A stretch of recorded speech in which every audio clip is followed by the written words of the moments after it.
Good afternoon. Good afternoon, Miss. Good afternoon, ma'am. Good afternoon.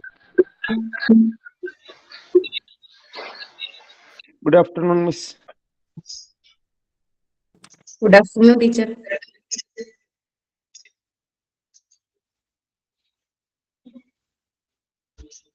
Okay, നമ്മള് departments ആണ് എടുത്തുകൊണ്ടിരുന്നത്. എവിടെ വരെ കഴിഞ്ഞ ക്ലാസ്സിൽ എടുത്ത് നിർത്തിയത്? ഒഫ്താൽമോളജി വരെയല്ലേ?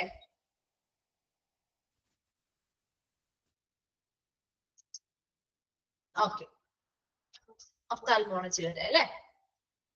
ഓക്കെ, ഒന്നുകൂടി മിസ് പറഞ്ഞു തരാമെന്ന് പറഞ്ഞിട്ടുണ്ടായിരുന്നു അല്ലെ? ഒഫ്താൽമോളജി റിപ്പീറ്റ് ചെയ്യാന്ന് പറയും. ഓക്കെ, അപ്പൊ ഒഫ്താൽമോളജി എന്ന് പറഞ്ഞാൽ എന്താണ്? നേത്രരോഗ വിഭാഗം അല്ലെ? നേത്രരോഗ വിഭാഗമാണ്. This department deals with the investigation and treatment of eye problems of adult and children. മുതിർന്നവരുടെ ആയിക്കോട്ടെ കുട്ടികളുടെ ആയിക്കോട്ടെ ഐ റിലേറ്റഡ് ആയിട്ടുള്ള എല്ലാ പ്രശ്നങ്ങളുടെയും പരിശോധനകൾ നടത്തുന്നു. അതിനുള്ള ട്രീറ്റ്മെന്റുകൾ അല്ലെങ്കിൽ ചികിത്സകളും നൽകുന്ന ഒരു ഡിപ്പാർട്ട്മെന്റ് ആണ് ഒഫ്താൽമോളജി ഡിപ്പാർട്ട്മെന്റ് എന്നാണ് പറയുന്നത്. ഇവരുടെ പ്രധാനപ്പെട്ട സർവീസുകളാണ് താഴെ പറഞ്ഞിരിക്കുന്ന ഓരോ. അത് ഏതൊക്കെ സർവീസുകളാ ഇൻക്ലൂഡഡ് ആവുന്നത് അല്ലെങ്കിൽ ഇൻക്ലൂഡഡ് അല്ലാത്തത് ഏത് എന്ന രീതിയിൽ ക്വസ്റ്റ്യൻ ചോദിക്കാം കേട്ടോ. ഇവിടെ പ്രധാനപ്പെട്ട സർവീസുകളാണ് ജനറൽ ഐ ക്ലിനിക് അപ്പോയിന്റ്മെന്റ് അല്ലെ? പൊതുവായിട്ടുള്ള നേത്രരോഗങ്ങൾക്ക് വേണ്ടിയുള്ള ഐ ക്ലിനിക് അപ്പോയിന്റ്മെന്റുകൾ നൽകാറുണ്ട്. ലേസർ ട്രീറ്റ്മെന്റുകൾ അല്ലെ? വിഷൻ ക്ലിയർ ട്രീറ്റ്മെന്റ് ആണ് അല്ലെ? വിഷൻ നമുക്ക് കറക്റ്റ് ചെയ്യുന്നതിന് വേണ്ടിയുള്ള സർജറികൾ, അതാണ് ലേസർ ട്രീറ്റ്മെന്റ്. ഇപ്പൊ ലേസർ യൂസ് ചെയ്തുകൊണ്ട് എന്താണ് ഐയുടെ റെറ്റിനയുടെ അല്ലെങ്കിൽ നമ്മുടെ ഐയുമായി ബന്ധപ്പെട്ട കോർണിയ റീഷേപ്പ് ചെയ്യുന്ന ഒരു സർജറിയാണ് ലേസർ ട്രീറ്റ്മെന്റ്, അല്ലെങ്കിൽ പറയുന്ന പോലെ വിഷൻ കറക്ഷൻ സർജറി എന്നൊക്കെ പറയാറുണ്ട്. അങ്ങനെയുള്ള ലേസർ സർജറികൾ ചെയ്യാറുണ്ട്. ഒപ്റ്റോമെട്രി എന്ന് പറഞ്ഞാൽ നമ്മുടെ ഐ റിലേറ്റഡ് ആയിട്ടുള്ള വിഷൻ റിലേറ്റഡ് ആയിട്ടുള്ള പ്രോബ്ലംസിനൊക്കെ കൃത്യമായിട്ട് അത് പരിശോധിക്കാനും എക്സാമിനേഷൻ ചെയ്യാനും ഡയഗ്നോസ് ചെയ്യാനും ട്രീറ്റ്മെന്റ് ചെയ്യാനും വേണ്ടിയുള്ള ഒരു ഹെൽത്ത് പ്രൊഫഷൻ ആണ് ഒപ്റ്റോമെട്രി എന്ന് പറയുന്നത്. ദെൻ ഓർത്തോപ്റ്റിസ്റ്റ് എന്ന് പറഞ്ഞാൽ an expert in diagnosis and treating defects in eye movement and problems with how the eye work together called binocular vision. അതായത് ഓർത്തോപ്റ്റിസ്റ്റ് എന്ന് പറഞ്ഞാൽ ശരിക്കും ഇതൊരു എക്സ്പേർട്ട് ആയിട്ടുള്ള ആളുകളാണ്. എന്തിനു വേണ്ടിയിട്ടാണ്? നമ്മുടെ ഐ മൂവ്മെന്റ്, കണ്ണിന്റെ മൂവ്മെന്റുമായി ബന്ധപ്പെട്ട അല്ലെങ്കിൽ ചലനങ്ങളുമായി ബന്ധപ്പെട്ട പ്രശ്നങ്ങൾ അല്ലെങ്കിൽ തകരാറുകൾ ഉണ്ടെങ്കിൽ അത് കണ്ടെത്തുക. അതുപോലെ തന്നെ നമ്മുടെ രണ്ട് കണ്ണും ഒരുപോലെ പ്രവർത്തിക്കുന്നത് അല്ലെ? ഒരുമിച്ച് പ്രവർത്തിക്കുന്നതിനെയാണ് ബൈനോക്കുലർ വിഷൻ. ആ ഒരു ബൈനോക്കുലർ വിഷനുമായി ബന്ധപ്പെട്ട് അല്ലെങ്കിൽ ഒരുമിച്ച് പ്രവർത്തിക്കുന്നതുമായി ബന്ധപ്പെട്ട് എന്തെങ്കിലും പ്രോബ്ലംസോ കാര്യങ്ങളോ ഉണ്ടെങ്കിൽ അതൊക്കെ കൃത്യമായിട്ട് ഡയഗ്നോസ് ചെയ്യാനും ട്രീറ്റ്മെന്റ് കൊടുക്കാനും വേണ്ടിയിട്ടുള്ള എക്സ്പേർട്ടുകളാണ് ഓർത്തോപ്റ്റിസ്റ്റ് എന്ന് പറയുന്ന വിഭാഗം. ഇനി അവരുടെ വേർഡ്, അതായത് ആ ഒരു ഓർത്തോപ്റ്റിസ്റ്റ് എന്ന് പറയുന്ന അല്ലെങ്കിൽ ഓർത്തോപ്റ്റിക് എന്നൊരു വേർഡ് ഗ്രീക്ക് വേർഡിൽ നിന്നുമാണ് ഒറിജിനേറ്റ് ചെയ്തിരിക്കുന്നത്. അതിന്റെ ഓർത്തോസ് എന്ന് പറഞ്ഞാല് വിച്ച് മീൻസ് സ്ട്രെയിറ്റ് അല്ലെ? നേരെയായത് എന്നുള്ള ഒരു അർത്ഥമാണ്. ഒപ്റ്റിക്കോസ് എന്ന് പറഞ്ഞാൽ റിലേറ്റിംഗ് ടു സൈറ്റ്, കാഴ്ചയുമായി ബന്ധപ്പെട്ടത് എന്നൊരു അർത്ഥം വരുന്നുണ്ട്. ദെൻ അടുത്തൊരു സർവീസ് ആണ് ഒഫ്താൽമിക് ഇമേജിംഗ്. ഒഫ്താൽമിക് ഇമേജിംഗ് എന്ന് പറഞ്ഞാൽ is the use of specialist equipment to create detailed images to support the diagnosis and treatment of a range of eye conditions. അപ്പൊ നമ്മുടെ ഐ റിലേറ്റഡ് ആയിട്ടുള്ള ഒരുപാട് കണ്ടീഷൻസ് അല്ലെങ്കിൽ അവസ്ഥകൾക്ക് വേണ്ടിയിട്ടുള്ള കൃത്യമായ രോഗനിർണയം നടത്താനും ചികിത്സകൾ നൽകാനും വേണ്ടി സ്പെഷ്യലൈസ്ഡ് ആയിട്ടുള്ള എക്യുപ്മെന്റ്സ് കാര്യങ്ങളൊക്കെ ഉപയോഗിച്ചുകൊണ്ട് ഒരു ഡീറ്റെയിൽഡ് ആയിട്ടുള്ള ഐയുടെ ഇമേജുകൾ ക്രിയേറ്റ് ചെയ്യുന്ന ഒരു ടെക്നോളജിയാണ് ഒഫ്താൽമിക് ഇമേജിംഗ്. പല പ്രൊസീജിയേഴ്സ് അതിൽ വരുന്നുണ്ട്. അപ്പൊ നമ്മുടെ റേഡിയോളജി പോലെ എക്സ്റേ അൾട്രാസൗണ്ട് പോലെ തന്നെ ഇവിടെയും ഒരുപാട് വ്യത്യസ്തമായിട്ടുള്ള രീതിയിൽ ഒരുപാട് രീതിയിലുള്ള അൾട്രാസൗണ്ട് വരുന്നുണ്ട്. ഒഫ്താൽമിക് അൾട്രാസൗണ്ട് വരുന്നുണ്ട്, ഫോട്ടോഗ്രാഫി വരുന്നുണ്ട്, ഒരുപാട് ടെക്നോളജീസ് വരുന്നുണ്ട്. ഇവിടെ ശരിക്കും സ്പെഷ്യലൈസ്ഡ് ആയിട്ടുള്ള എക്യുപ്മെന്റ് ഉപയോഗിച്ചുകൊണ്ട് നമ്മുടെ ഐ റിലേറ്റഡ് ആയിട്ടുള്ള നമ്മുടെ ഡീറ്റെയിൽഡ് ആയിട്ടുള്ള നമ്മുടെ കണ്ണിന്റെ ഇമേജുകൾ, ചിത്രങ്ങൾ ക്രിയേറ്റ് ചെയ്യുന്നു. അതിലൂടെ ഐ റിലേറ്റഡ് ആയിട്ടുള്ള ഒത്തിരി പ്രോബ്ലംസ് അല്ലെങ്കിൽ ഒത്തിരി കണ്ടീഷൻസിനെ രോഗനിർണയം നടത്താനും ട്രീറ്റ്മെന്റുകൾ കൊടുക്കാനും സഹായിക്കുന്ന ഒരു സർവീസ് ആണ് ഒഫ്താൽമിക് ഇമേജിംഗ്. അപ്പൊ ഇതെല്ലാം എന്താണ് ഒഫ്താൽമോളജി എന്ന് പറയുന്ന ആ ഒരു ഡിപ്പാർട്ട്മെന്റിന് കീഴിൽ വരുന്ന സർവീസുകളാണ് കേട്ടോ. അപ്പൊ ഒഫ്താൽമോളജി ഇത്ര രോഗവിഭാഗമാണ്. അവിടെ മുതിർന്നവരുടെ ആയിക്കോട്ടെ കുട്ടികളുടെ ആയിക്കോട്ടെ ഐ റിലേറ്റഡ് ആയിട്ടുള്ള എല്ലാ പ്രോബ്ലംസിന്റെയും പരിശോധനകൾ നടത്തുകയും ചികിത്സകൾ നൽകുകയും ചെയ്യുന്നു. അവരുടെ പ്രധാനപ്പെട്ട സർവീസുകളാണ് general eye clinic appointment, laser treatment, optometry, orthoptist and ophthalmic imaging. Clear ആണോ ആ ഒരു ഭാഗം? വേഗം ഒന്ന് വായിച്ചു നോക്കാം കേട്ടോ. നോട്ട്സ് എന്തെങ്കിലും ചോദിക്കാം.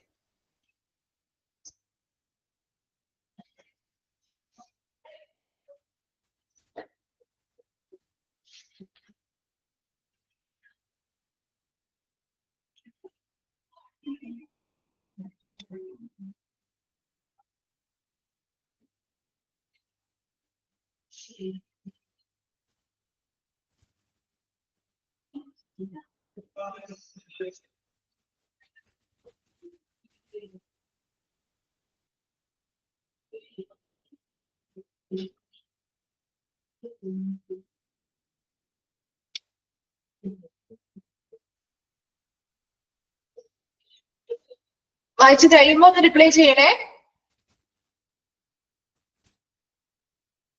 ഓക്കെ ഓക്കെ അപ്പൊ നമ്മൾ നെക്സ്റ്റ് അടുത്ത ഡിപ്പാർട്ട്മെന്റിലേക്ക് പോവാണ്. ഓർത്തോപെഡിക്സ് കേട്ടിട്ടുണ്ടല്ലോ.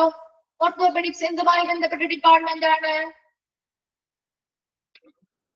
എന്തുമായി ബന്ധപ്പെട്ട ഡിപ്പാർട്ട്മെന്റാ ഓർത്തോപെഡിക്സ്? എന്തുമായി ബന്ധപ്പെട്ടതാണ്? നമ്മുടെ ബോൺസ് അല്ലെ, അസ്ഥികള് മസിൽസും ഒക്കെ ആയിട്ട് ബന്ധപ്പെട്ടതാണ് അല്ലെ. അപ്പൊ orthopaedics department handles problems that affect the musculoskeletal system. നമ്മുടെ മസിൽസ്, സ്കെലിറ്റൺസ് അല്ലെ, നമ്മുടെ ബോൺസ്, മസിൽസ് മുതലായവയുമായി ബന്ധപ്പെട്ട പ്രോബ്ലംസിനെ, അതുമായി ബന്ധപ്പെട്ട് ബാധിക്കുന്ന പ്രശ്നങ്ങളെ കൈകാര്യം ചെയ്യുന്ന ഒരു ഡിപ്പാർട്ട്മെന്റ് ആണ് ഓർത്തോപെഡിക്സ് ഡിപ്പാർട്ട്മെന്റ് എന്ന് പറയുന്നത്.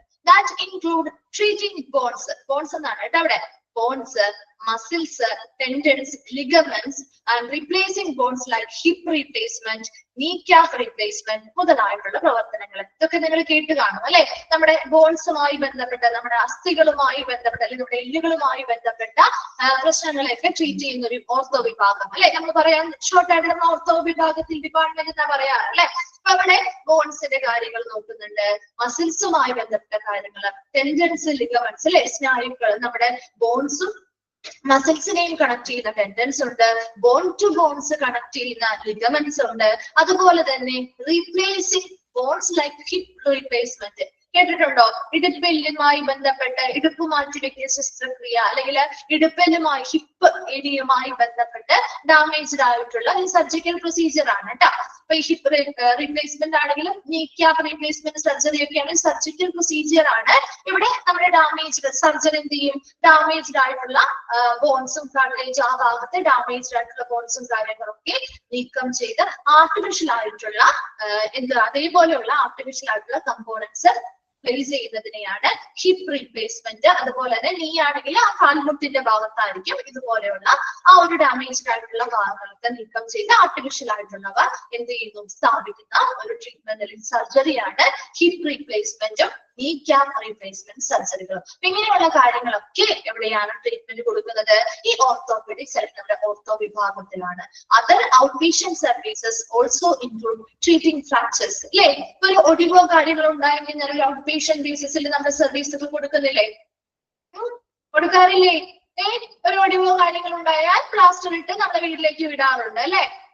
എക്സ്റേയും കാര്യങ്ങളൊക്കെ എടുത്ത് എവിടെയാണെന്ന് കൺഫേം ചെയ്ത് അതിനനുസരിച്ച് പ്ലാസ്റ്ററും കാര്യങ്ങളൊക്കെ ഇട്ട് നമ്മുടെ വീട്ടിലേക്ക് വിടാറുണ്ട് അല്ലെ. ആൻഡ് ഡിസ്ലൊക്കേറ്റഡ് ജോയിന്റ്സ് എന്താണ്? സ്ഥാനഭ്രംശം വന്നിരിക്കുന്നത്. ഇപ്പൊ ജോയിന്റ്സ് ഒക്കെ അല്ലെ എന്താണ് ഡിസ്ലൊക്കേറ്റ് ചെയ്ത നമ്മുടെ കുഴിതെറ്റുക എന്നൊക്കെ നമ്മൾ മലയാളത്തിൽ പറയും അല്ലെ. അങ്ങനെ കുഴിതെറ്റിലൊക്കെ ഉണ്ടായാൽ ആ ഡോക്ടേഴ്സ് കുറച്ച് സമയത്തിനുള്ളിൽ തന്നെ ഇതൊക്കെ ശരിയാക്കുന്നുണ്ട്. കുറച്ചധികം ബുദ്ധിമുട്ടുള്ളവരാണെങ്കിൽ അവർ ഇൻപേഷ്യന്റ് ആക്കി നിർത്തും അല്ലെ, അവിടെ സ്റ്റേ ചെയ്ത് തന്നെ ട്രീറ്റ്മെന്റ് എടുക്കുന്നവരെ അങ്ങനെ ചെയ്യും.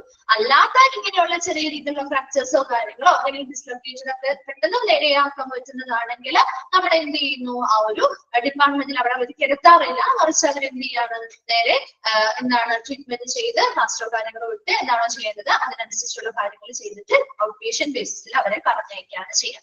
ഒരു ഓർത്തോപീഡിക്സ് ഡിപ്പാർട്ട്മെന്റ് അല്ലെങ്കിൽ ഒരു ഓർത്തോ ഡിപ്പാർട്ട്മെന്റ് എന്ന് പറഞ്ഞാൽ അവിടെ മസ്കുലോസ്കെലറ്റൽ സിസ്റ്റം, നമ്മുടെ മസിൽസ്, നമ്മുടെ സ്കെലിറ്റൻ, നമ്മുടെ ബോൺസ് മുതലായവയുമായിട്ട് അസ്ഥികളുമായിട്ട് ബന്ധപ്പെട്ടുള്ള ഒരു സംവിധാനവുമായി ബന്ധപ്പെട്ട് എന്തൊക്കെ പ്രശ്നങ്ങൾ നമ്മളെ ബാധിക്കുന്നുണ്ടോ അതുമായി ബന്ധപ്പെട്ട എല്ലാ പ്രോബ്ലംസിനെയും കൈകാര്യം ചെയ്യുന്ന ഒരു ഡിപ്പാർട്ട്മെന്റ് ആണ് ഓർത്തോപെഡിക്സ് ഡിപ്പാർട്ട്മെന്റ് എന്ന് പറയുന്നത്. ഇതിൽ പ്രധാനമായിട്ടും അവർ ട്രീറ്റ് ചെയ്യുന്നത് ബോൺസുമായി ബന്ധപ്പെട്ട പ്രശ്നങ്ങൾ വന്നാല്, മസിൽസുമായി ബന്ധപ്പെട്ട പ്രശ്നങ്ങൾ വന്നാല്, അതുപോലെ ടെൻഡൻസ്, ലിഗമെന്റ്സ് മുതലായവയുമായി ബന്ധപ്പെട്ട പ്രശ്നങ്ങൾ വന്നാല്, ടെൻഡൻസ് എന്ന് പറയുന്നത് നമ്മുടെ ബോൺസിനെയും മസിൽസിനെയും തമ്മിൽ കണക്ട് ചെയ്യുന്ന ടിഷ്യൂസ് ആണ്, കണക്റ്റീവ് ടിഷ്യൂസ് ആണ്. ലിഗമെന്റ്സ് എന്ന് പറയുമ്പോൾ ബോൺ ടു ബോൺ ആണ് അല്ലെ, ബോൺസിനെയും രണ്ട് ബോണുകളെ തമ്മിൽ കണക്ട് ചെയ്യുന്ന കണക്റ്റീവ് ടിഷ്യൂസ് ആണ്. അതുപോലെ തന്നെ ഈ പറയുന്ന പോലെ ഹിപ്പ് റീപ്ലേസിംഗ് ബോണുകൾ റീപ്ലേസ് ചെയ്യുന്ന സർജറികളായിട്ടുള്ള ഹിപ്പ് റീപ്ലേസ്മെന്റ് സർജറികള്, നീ ക്യാപ്പ് റീപ്ലേസ്മെന്റ് അല്ലെ, കാൽമുട്ടുമായി ബന്ധപ്പെട്ട റീപ്ലേസ്മെന്റ് സർജറികളൊക്കെ ഈ ഒരു വിഭാഗം കൈകാര്യം ചെയ്യുന്നുണ്ട്. അതോടൊപ്പം തന്നെ ഔട്ട് പേഷ്യന്റ് ബേസിസിലുള്ള സർവീസുകളും കൊടുക്കുന്നുണ്ട്. ഫ്രാക്ചേഴ്സ്, ഒടിവുകൾ ട്രീറ്റ് ചെയ്യുന്നുണ്ട്. ഡിസ്ലൊക്കേഷൻസ്, സ്ഥാനഭ്രംശം സംബന്ധിച്ച് അല്ലെങ്കിൽ കുഴൽ തെറ്റി പോകുന്ന കേസുകളൊക്കെ ഉണ്ടെങ്കിൽ അതെല്ലാം ഔട്ട് പേഷ്യന്റ് ബേസിസിലുള്ള സർവീസുകളും ഈ ഒരു ഡിപ്പാർട്ട്മെന്റ് നൽകുന്നുണ്ട്. വേഗം ഒന്ന് വായിച്ചു നോക്കിയ ഓർത്തോപെഡിക്സ്.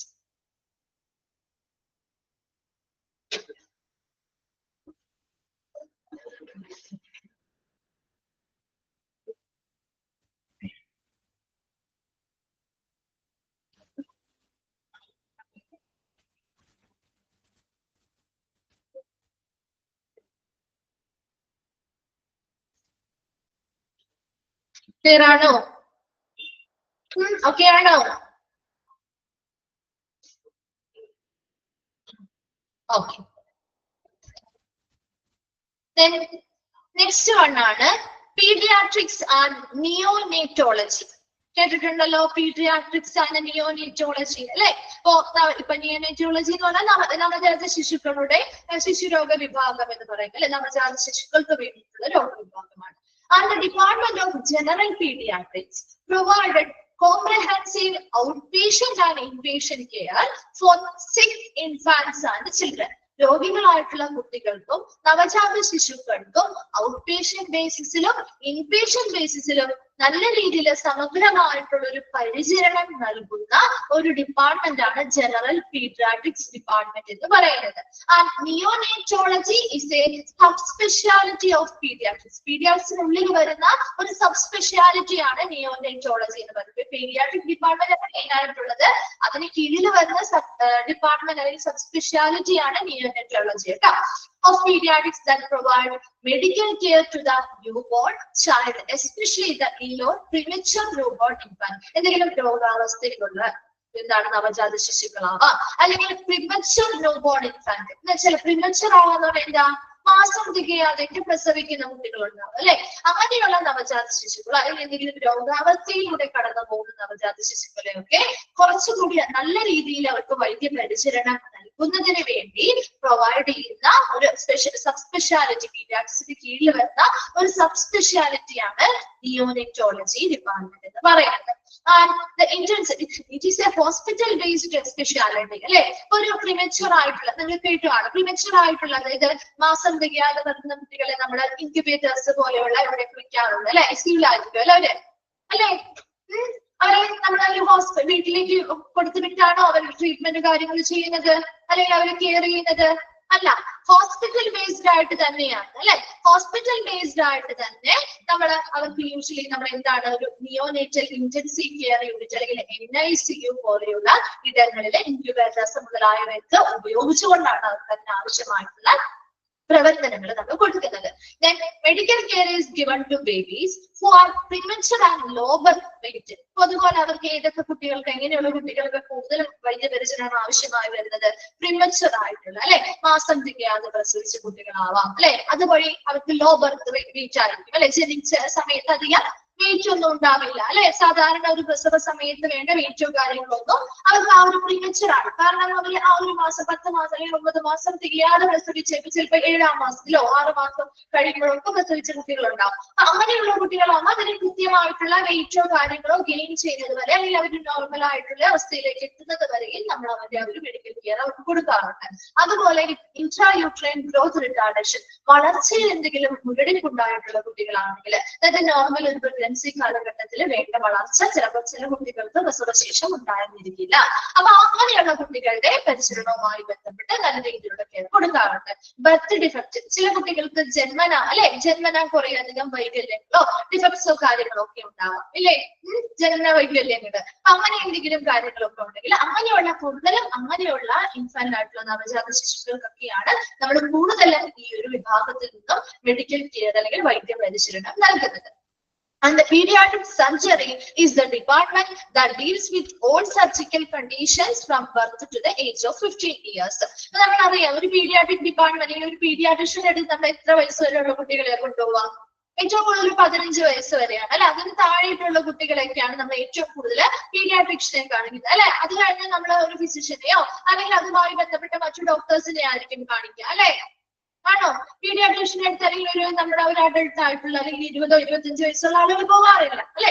സ്വാഭാവികമായിട്ടും ഒരു 15 വയസ്സ്, ആ ഒരു 15 വയസ്സ് ജനനം മുതൽ 15 വയസ്സ് വരെയുള്ള കുട്ടികൾ, 15 വയസ്സിന് ശേഷമുള്ളവരെ നമ്മളത് കൺസിഡർ ചെയ്യാറില്ല. ആ ഒരു 15 വയസ്സ് വരെയുള്ള കുട്ടികൾ, ബർത്ത് മുതൽ 15 വയസ്സ്, ഏജ് ഓഫ് 15 ഇയേഴ്സ്, 15 വയസ്സ് വരെയുള്ള കുട്ടികളാണ് ഈ ഒരു പീഡിയാട്രിക് സർജറി വിഭാഗത്തിൽ ഈ ഒരു ഡിപ്പാർട്ട്മെന്റ് പ്രധാനമായിട്ടും കൈകാര്യം ചെയ്യുന്നത്. അപ്പൊ മുതൽ ജനിച്ച കുട്ടികളാവാം അല്ലെങ്കിൽ അവർക്ക് ഒരു 15 വയസ്സ് ആവുന്നത് വരെയുള്ള കണ്ടീഷനുകളിൽ അവർക്ക് എന്തെങ്കിലും സർജറിയോ കാര്യങ്ങളോ ഒക്കെ വേണമെങ്കിൽ ഈ പീഡിയാട്രിക് സർജറി വിഭാഗമായിരിക്കും അത് കൈകാര്യം ചെയ്യുക. 15 വയസ്സിന് മുകളിലോട്ടുള്ള കുട്ടികളാണെങ്കിൽ അതിൻ്റെതായ ജനറൽ സർജറി വിഭാഗങ്ങളൊക്കെ ഉണ്ടാവും. അവിടെ ആയിരിക്കും അതിൻ്റെതായ സ്പെഷ്യൽ സർജറി ഏരിയയിലേക്ക് നമ്മൾ റെഫർ ചെയ്യാൻ വിടുക. അപ്പൊ പീഡിയാട്രിക് ആൻഡ് നിയോനേറ്റോളജിയിൽ പറയുന്നത് ഡിപ്പാർട്ട്മെന്റ് ഓഫ് ജനറൽ പീഡിയാട്രിക്സിൽ പ്രൊവൈഡ് ഒരു comprehensive outpatient and inpatient care for sick infants and children. രോഗിയായിട്ടുള്ള കുട്ടികൾക്കും നവജാത ശിശുക്കൾക്കും ഔട്ട് പേഷ്യന്റ് ബേസിസിലും ഇൻപേഷ്യന്റ് ബേസിസിലും സമഗ്രമായിട്ടുള്ള ഒരു പരിചരണം നൽകുന്ന ഒരു ഡിപ്പാർട്ട്മെന്റ് ആണ് ജനറൽ പീഡിയാട്രിക് എന്ന് പറയുന്നത്. ഇനി നിയോനേറ്റോളജി എന്ന് പറഞ്ഞാൽ is a subspecialty of pediatrics that provide medical care to the newborn child, especially the ill or premature newborn infant. Neonatology എന്ന് പറയുന്ന സ്പെഷ്യാലിറ്റി ആണ്. എന്തിന് കീഴിൽ വരുന്ന സബ് സ്പെഷ്യാലിറ്റിയാ? പീഡിയാട്രിക്സ് വിഭാഗത്തിന് കീഴിൽ വരുന്ന സബ് സ്പെഷ്യാലിറ്റി ആണ് നിയോനേറ്റോളജി. ഇവിടെ ആർക്കൊക്കെയാണ് മെഡിക്കൽ കെയർ കൊടുക്കുന്നത്? ന്യൂ ബോൺ ചൈൽഡ് അല്ലെ, എസ്പെഷ്യലി രോഗാവസ്ഥയിലുള്ളതോ അല്ലെങ്കിൽ പ്രിമച്ചർ ആയിട്ട് ജനിച്ചിട്ടുള്ള ന്യൂബോൺ ഇൻഫാൻസ് അല്ലെങ്കിൽ നവജാത ശിശുക്കൾക്കുള്ള വൈദ്യ പരിചരണമാണ് നമ്മുടെ നിയോനേറ്റോളജി വിഭാഗത്തിലൂടെ നൽകുന്നത്.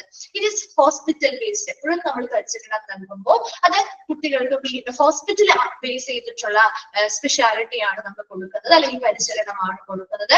യൂഷ്വലി നമ്മുടെ നിയോനേറ്റൽ ഇന്റൻസീവ് കെയർ യൂണിറ്റ് അല്ലെങ്കിൽ NICU മുഖേനയാണ് ഇവർക്ക് ഇങ്ങനെയുള്ള പരിചരണങ്ങൾ നൽകുന്നത്.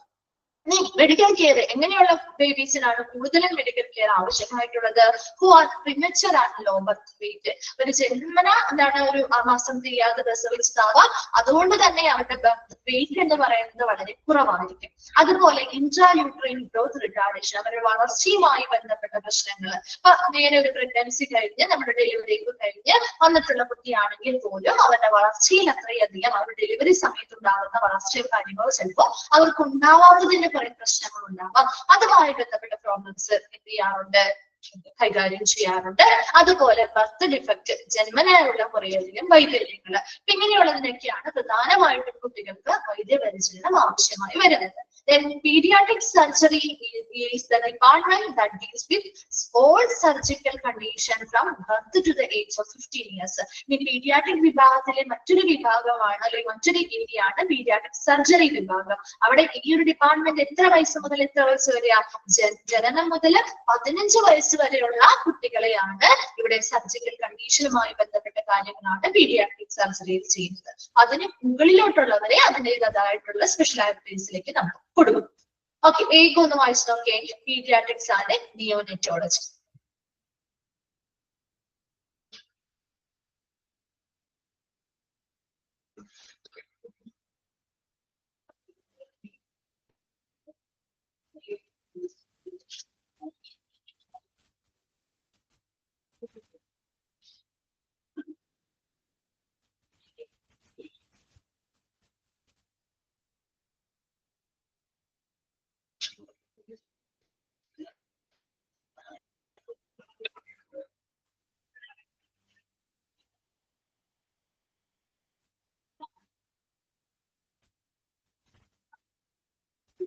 ക്ലിയർ ആണോ? ഓക്കെ ഓക്കെ, അപ്പൊ നമ്മൾ നെക്സ്റ്റ് വണ്ണിലേക്ക് പോവാണ് കേട്ടോ. സൈക്യാട്രി അല്ലെ? സൈക്യാട്രി എന്താണ്? ഏത് ഡിപ്പാർട്ട്മെന്റ് ആണ്? അല്ലെങ്കിൽ എങ്ങനെയുള്ള പേഷ്യൻസിനെ കൈകാര്യം ചെയ്യുന്നു? എങ്ങനെയുള്ള പേഷ്യൻസിനെ കൈകാര്യം ചെയ്യുന്നത്? മെന്റൽ അല്ലെ, മാനസികപരമായിട്ടുള്ള വൈകല്യങ്ങളോ രോഗങ്ങളോ ഒക്കെയുള്ള ആളുകളെ അല്ലെ, കൂടുതലും അങ്ങനെയാണ്.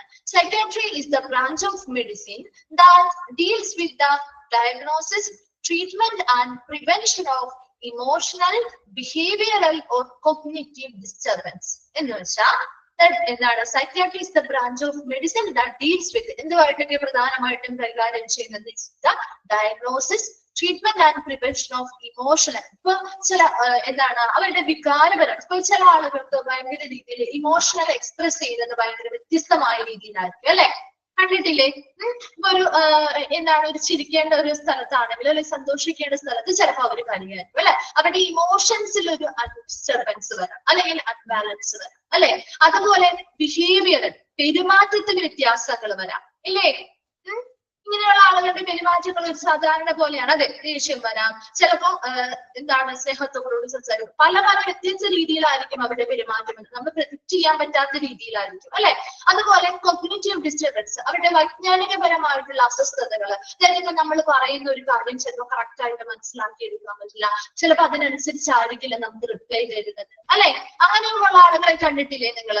അങ്ങനെയുള്ള മെന്റൽ ഇൽനെസ് അല്ലെങ്കിൽ മാനസികമായിട്ടുള്ള രോഗങ്ങൾ അല്ലെങ്കിൽ പ്രശ്നങ്ങൾ നേരിടുന്ന, ഇമോഷണൽ പരമായിക്കോട്ടെ, വൈകാരികപരമായിക്കോട്ടെ, പെരുമാറ്റപരമായിക്കോട്ടെ, വൈജ്ഞാനികപരമായിട്ടുള്ള ഡിസ്റ്റർബൻസ് അല്ലെങ്കിൽ അസ്വസ്ഥതകൾ അനുഭവിക്കുന്ന ആളുകളുടെ രോഗനിർണയം നടത്താനും അവർക്ക് ആവശ്യമായ ചികിത്സകൾ നൽകാനും അത് പ്രതിരോധിക്കാനും, ഇനി അവർക്ക് ഈ ഒരു അവസ്ഥ ഉണ്ടാവാതെ പിന്നീട് ഉണ്ടാവാതെയുള്ള പ്രതിരോധ നടപടികൾ നടത്താനുമുള്ള ഒരു പ്രധാനപ്പെട്ട ഒരു ഡിപ്പാർട്ട്മെന്റ് ആണ് psychiatry department. And this department deal with investigating and treating patients with a wide range of mental illness and disorders.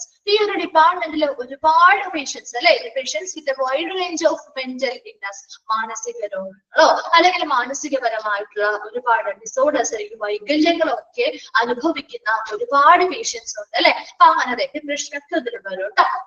അങ്ങനെയുള്ള ഒരുപാട് പേഷ്യൻസ് ഉണ്ട്. അങ്ങനെയുള്ള എല്ലാ പേഷ്യൻസിന്റെയും കൃത്യമായ അവരുടെ രോഗകാരണം എന്താണെന്ന് കൃത്യമായ പരിശോധനകളിലൂടെ കണ്ടെത്തുകയും അവർക്ക് അതിനനുസരിച്ചുള്ള ട്രീറ്റ്മെന്റുകൾ നൽകുകയും ചെയ്യുന്ന ഡിപ്പാർട്ട്മെന്റ് ആണ് സൈക്യാട്രി ഡിപ്പാർട്ട്മെന്റ്. ഇവര് പ്രൊവൈഡ് ചെയ്യുന്ന കുറച്ച് സർവീസുകളാണ് താഴെ കൊടുത്തിരിക്കുന്നവ. Some services include providing psycho social counselling.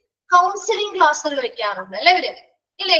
ഒരു സൈക്യാട്രി ഡിപ്പാർട്ട്മെന്റ് അതിപ്പോ സൈക്കോളജി മെന്റൽ ഇൽനെസ് ഉള്ളവർക്കാവാം, അല്ലാത്ത ആളുകൾക്കാണെങ്കിൽ എന്തെങ്കിലും ചെറിയ രീതിയിലുള്ള ഇപ്പൊ പറഞ്ഞ പോലെ ഡിപ്രഷനോ കാര്യങ്ങളോ ഉള്ളവരാവാം, അല്ലെങ്കിൽ അവർക്ക് ഒരു മാനസികമായിട്ട് ബുദ്ധിമുട്ടൊക്കെ വരുന്ന ഒരു പെട്ടെന്നൊരു ആഘാതങ്ങളോ കാര്യങ്ങളോ ഏറ്റ് ഭയങ്കര ബുദ്ധിമുട്ട് അനുഭവിക്കുന്ന ആളുകൾക്കൊക്കെ ആവശ്യമായിട്ടുള്ള കൗൺസിലിംഗുകൾ ഇവർ കൊടുക്കാറുണ്ട് അല്ലേ?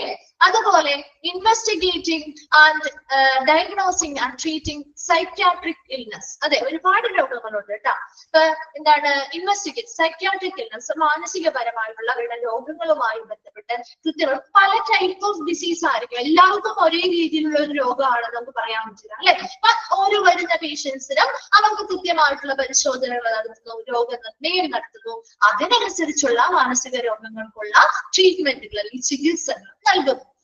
കണ്ടക്ടിങ് IQ ടെസ്റ്റുകൾ, ഇപ്പൊ കുട്ടികളുടെ ആണെങ്കിലും ഒക്കെ IQ ടെസ്റ്റുകൾ നടത്താറുണ്ട് അല്ലെ. അല്ലെങ്കിൽ വരുന്ന പേഷ്യൻസിന്റെ ആണെങ്കിലും അവരുടെ IQ അല്ലെ, ഇന്റലിജൻസ് എത്രത്തോളം ഉണ്ട് അല്ലെ. ചില ആളുകൾ കുഞ്ഞി കുട്ടികളെ പോലെ സംസാരിക്കുകയും പെരുമാറുകയും ചെയ്യും അല്ലെ.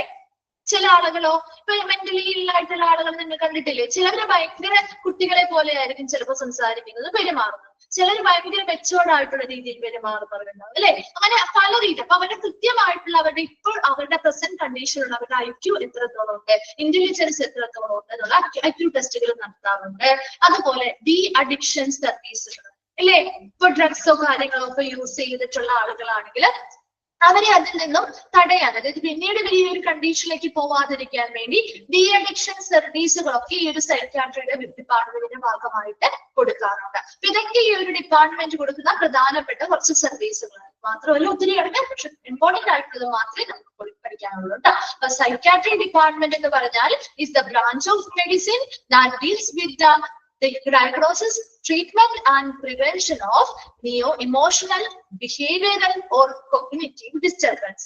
ഇവിടെ എന്താണ്, അവിടെ വരുന്ന പേഷ്യൻസിന് എന്തെങ്കിലും വൈകാരികപരമായിട്ടോ അല്ലെങ്കിൽ പെരുമാറ്റപരമായിട്ടോ വൈജ്ഞാനികപരമായിട്ടോ എന്തെങ്കിലും അസ്വസ്ഥതകൾ നേരിടുന്നുണ്ടെങ്കിൽ അതുമായി ബന്ധപ്പെട്ട് കൃത്യമായ പരിശോധനകൾ നടത്തി രോഗനിർണയം നടത്തി ചികിത്സകൾ നൽകുന്ന അല്ലെങ്കിൽ ഇത് വരുന്നതിനെ തടയുകയും ചെയ്യുന്ന അങ്ങനെയുള്ള കാര്യങ്ങളൊക്കെ കൈകാര്യം ചെയ്യുന്ന ഡിപ്പാർട്ട്മെന്റ് ആണ് psychiatry department. This department deals with investigating and treating patients with a wide range of mental illness and disorders. ഒരുപാട്, അതായത് വളരെ റേഞ്ച് ഓഫ്, അത് ഒരേ രീതിയിലുള്ള എന്താണ് രോഗങ്ങളാണെന്നില്ല, പല രീതിയിലുള്ള മാനസിക പ്രശ്നങ്ങളും അതുപോലെ മാനസികപരമായിട്ടുള്ള ഡിസോർഡേഴ്സ് വൈകല്യങ്ങളൊക്കെ പരിശോധിക്കുകയും ട്രീറ്റ് ചെയ്യാനുമായിട്ടുള്ള ഒരു ഡിപ്പാർട്ട്മെന്റ് ആണ് സൈക്യാട്രിക് ഡിപ്പാർട്ട്മെന്റ്. അതിലെ പ്രധാനപ്പെട്ട സർവീസുകളാണ് സൈക്കോ സോഷ്യൽ ആയിട്ടുള്ള കൗൺസിലിംഗുകൾ നൽകുക, സൈക്യാട്രിക് ഇൽനസ് അല്ലെങ്കിൽ മാനസികപരമായ രോഗങ്ങളുമായി ബന്ധപ്പെട്ട് പരിശോധനകൾ നടത്തുന്നു, രോഗനിർണയം നടത്തുന്നു, ചികിത്സകൾ നടത്തുന്നു, IQ ടെസ്റ്റുകൾ കണ്ടക്ട് ചെയ്യുന്നു, അതുപോലെ ഡി അഡിക്ഷൻ സർവീസുകൾ നടത്തുന്നു. വേഗം ഒന്ന് വായിച്ചു നോക്കിയേ സൈക്യാട്രിക്.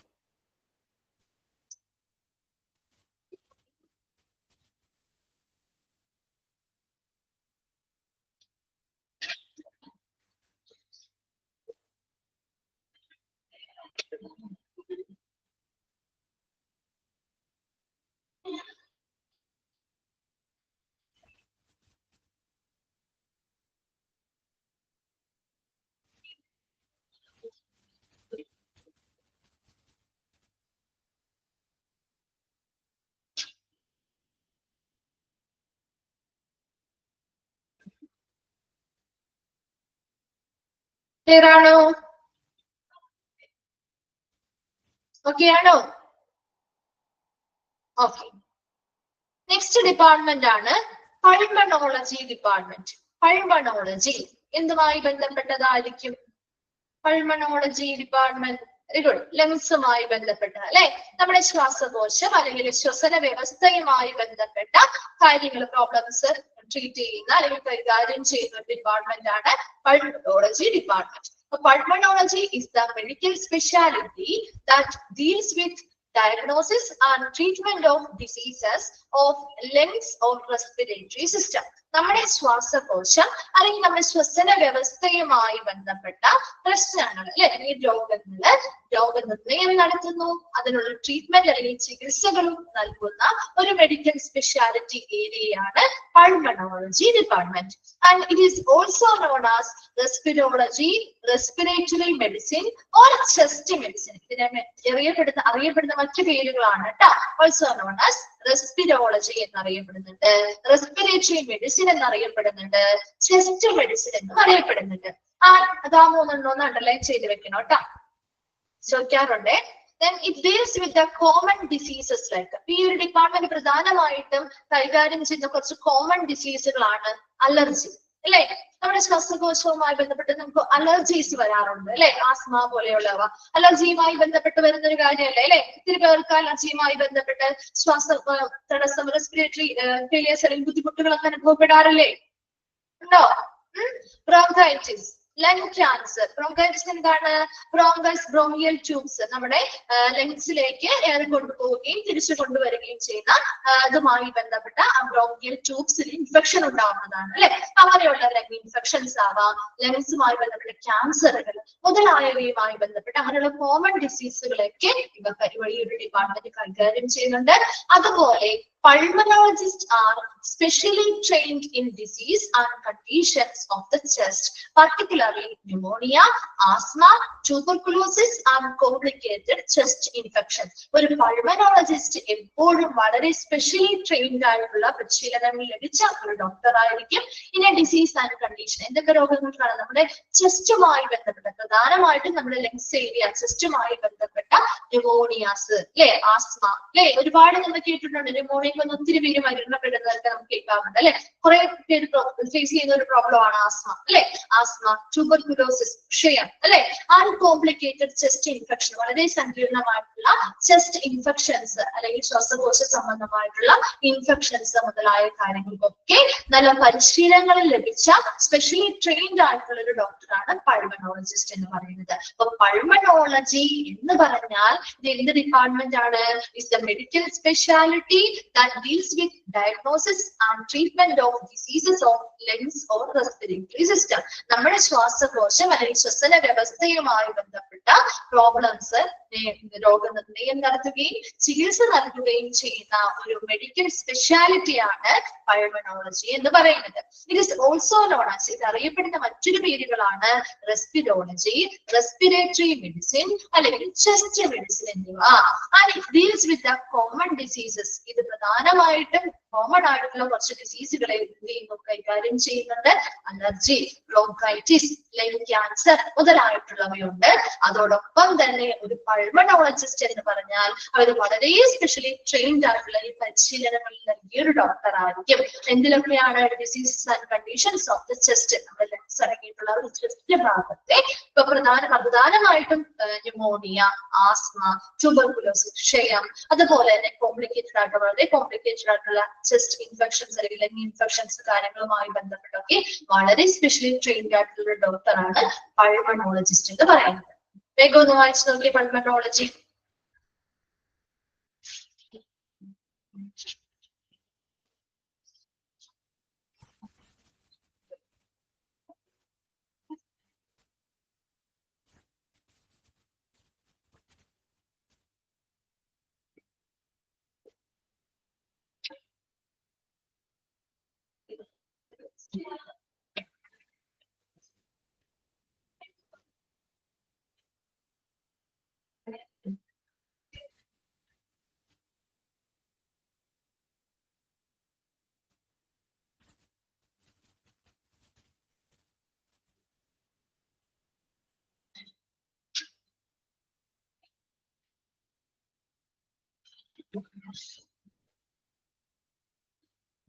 ഓക്കെ, ക്ലിയർ ആണല്ലോ.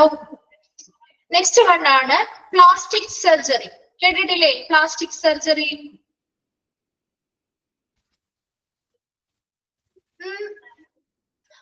ബോഡി പാർട്സിലേക്ക് റിപ്പയർ ചെയ്യുന്ന സർജറിയാണ്. ശരിയാണ്. അപ്പൊ ഇവിടെ പ്ലാസ്റ്റിക് സർജറി എന്താണ്? It is A surgical speciality in medicine that focus on surgical repair of defects of form or function of any of the human body.